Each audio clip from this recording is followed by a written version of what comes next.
Hey everybody, Michael Snyder, California Weather Watch. Today is June 6th, and right now we are looking at the visible satellite imagery here. You can see the marine layer bouncing around across Southern California up on the central coast a bit. Kind of a mixed bag there across some of the Bay Area and northern portions, but some of the areas of the coastline here do have some sunshine here this morning. You can also see some of that snow-capped mountains there across the Sierra Nevada, and there's actually an ongoing thunderstorm here this morning. And talking about that, let's scroll back and look at yesterday here. You can see the thunderstorm activity here that popped off across the Sierra Nevada and some of the Cascades here of California. I think we had 1, 2, 3 thunderstorms going on at points at times yesterday.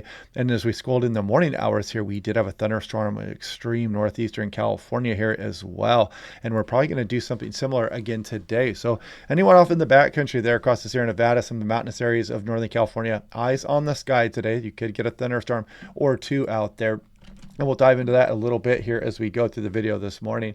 Taking a look here, I pulled up one of my videos. If you want to join and monetarily support the channel, you just go ahead and click this join button here. If you want to subscribe, which costs you nothing, you go ahead and click on that subscribe button there. Both of them help get the channel more exposure here. And of course, you can click like on individual videos here as well. Just giving you guys a heads up because sometimes I have people asking about how to join and how to subscribe and whatnot. Sometimes these buttons can be small or confusing. And this is looking at a desktop computer. It's a little bit different on a smartphone. But anyway, taking a look at what's coming here, you can see Sacramento National Weather Service talking about a 15 to 20% probability here for some isolated thunderstorm activity Thursday afternoon and evening in western Tehama and Shasta counties. And, don't stay on the top of the peak there when that thunderstorm's rolling over you. Avoid the picnic shelters. Stay away from the water. And of course, the trees and tall objects. Don't stand underneath those when lightning is around. Taking a look at the dangerous heat here, June 6th through this evening. And you can see some of these warm temperatures includes Redding, Chico, Sacramento, Stockton, Modesto, and Fairfield out there. And of course, if you want to beat the heat, get out towards the cooler areas along the coast. Same thing here for the San Francisco National Weather Service. There are some heat advisories as well. But if you look on the coast, kind of sneaky there, beach hazard statements. We're still having some elevated wave activity from some of those Pacific Ocean storms coming up here. And we'll take a look at that here in the wave map in a moment. Thursday heat risk, you can see it does extend all the way up into the Northern Valley areas here. And yeah, there is some areas with some red and some orange out there. So 2 and 3 on the scale of 4. The yellow would be 1. But again, if you want to beat the heat, go to the coastline and you can see the beach hazard statements out there as well. So taking a look at maximum individual wave height, you can still see we are dealing with these elevated waves here along the coastal area. So heads up if you're up and down the coastline and you're going out there for those that elevated wave action. A little bit of a bump here as we go through Monday. Some of that might be wind driven, it looks like at that point, but then you can see another storm out over the Pacific could keep some of this wave action increased here as we go through the following weekend. So, check your local surf reports if you're going out and about. Some elevated wave activity has been out there the last few days. High temperatures today, Palm Springs 111, Thermal 109. Look at San Bernardino at 91, Big Bear Lake 85, Wrightwood 88, Victorville at 102. So you guys know where to go if you want to get that heat. And look at San Diego checking in, nice, comfortable 72 degrees today.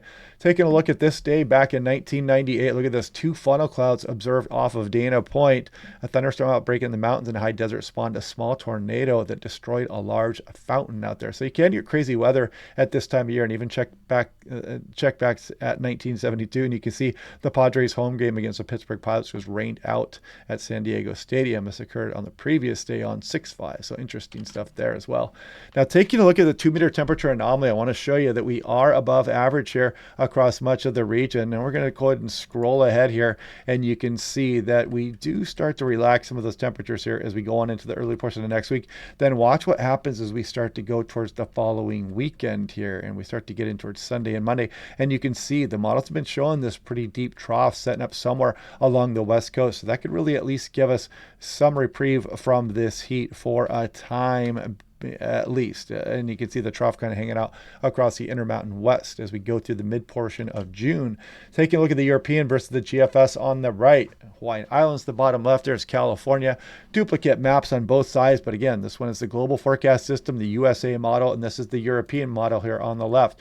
So you can see the deep lows out over the Gulf of Alaska. ridge stays with us as we go through at least probably the mid to later portion of next week. And then as we go through the weekend, you can see both models do have some semblance of a deep trough here right off the west coast of North America. A little bit of a difference in timing. As you can see, the GFS wants to bring this in a bit quicker versus the European model. So we will be watching that coming up here, and we'll see what kind of impacts this may have on the state of California and the entire Southwest as we go through the mid-June period. The model's been showing this for a few days now. Taking a look at 80-meter wind speeds, I just want to give everybody a heads up. If you're out and about, the winds are going to be picking up in the afternoon and the evening hours. You can see the westerly surge coming across the mountains and the northerly surge coming down the valleys here. And then that starts to wane as we go into the overnight and the morning hours and picks back up again here in the afternoon and the evening, and sometimes into the early portion of the nighttime hours as well. So just a heads up for that.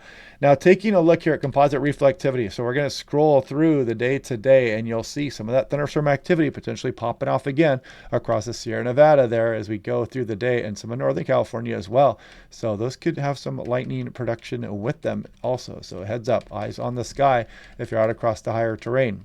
Now we go on to Friday, you can see a few storms pop up as well, mainly across the Sierra Nevada, it looks like this time. And you can't even roll one out here across Northern California. You can kind of see it gets a little squirrely in there. It does show a couple showers showing up there. Then we go towards Saturday. Let's see what that has to bring. You can see again, maybe some thunderstorm activity across extreme Northern California there, maybe including I-5 and the Siskiyous and some of the Sierra Nevada as well. So the next 3 days, there is thunderstorm potential across the higher terrain Sierra Nevada northbound. If we look at the 15-day precipitation anomaly, you can kind of see not too hot here. I mean, it's just showing something around average, but below normal here across California. These thunderstorms aren't dropping a lot of rainfall. The biggest impact from them is that lightning production, especially if you're often across the backcountry. Tropical cyclone activity not expected during the next 48 hours. We'll keep checking back with this on a daily basis as well. Here's the 6 to 10-day above average across the West Coast, but this is issued yesterday, and this is probably going to start to show this trough here over the next few days as well to bring some below average conditions here across the region. And same thing with this precipitation outlook there as well. Now, this is the new drought monitor here just issued this morning. California still drought free. Same thing for Nevada, Oregon, and actually almost all of Utah, and Arizona has been doing better than it has been. Still some pretty abnormally dry areas and some drought concerns across New Mexico. So anyway, I hope you guys are liking these videos. Click like and subscribe. We will do this all again tomorrow, and I will talk to you guys then.